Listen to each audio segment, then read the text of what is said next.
నమస్తే bright future top leaders మరియు కొత్తగా వచ్చిన లీడర్స్ అందరూ.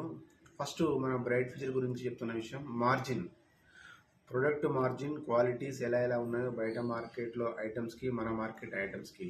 దాని తర్వాత సైజ్, మార్కెట్ సైజ్ ఎంత ఉంది, మనిషి ఏ చోట ఉంటే ఆ చోట మన మార్కెట్ సైజ్ ఉన్నట్టే లెక్క. ప్రపంచం మొత్తం మీద మన మార్కెట్ సైజ్ ఉందన్నమాట. సో ఫ్రెండ్, డిమాండ్, ఈ ప్రోడక్ట్స్కి డిమాండ్ ఉందా లేదా, మనిషి పొద్దున్న లేచి నైట్ పడుకునే వరకు వాడే ఐటమ్స్ అన్నీ ఇందులో ఉన్నాయంటే డిమాండ్ ఫుల్ ఉన్నది. ఇవి వాడాల్సిందే మనిషి, వేరే ఆప్షన్ లేదు ఫ్రెండ్. సో అలాంటి బిజినెస్లో మనం ఉన్నాం కాబట్టి బ్రైట్ ఫ్యూచర్ని మనం ప్రమోట్ చేయాలి. Use the product, share the product. Business plan గురించి 10 మందికి చెప్పండి ఫ్రెండ్స్. అప్పుడు వాళ్ళు నేర్చుకుంటారు, మీకు బలగం పెరుగుకుంటూ పోతుంది ఫ్రెండ్. ఇక్కడ మీ చెక్కుని మీరే రాసుకునే అవకాశం ఇస్తుంది బ్రైట్ ఫ్యూచర్. సో తప్పకుండా మీ చెక్కుని మీరు రాసుకోండి ఫ్రెండ్. ఈ మంత్ టార్గెట్ అచీవ్మెంట్ అవ్వండి.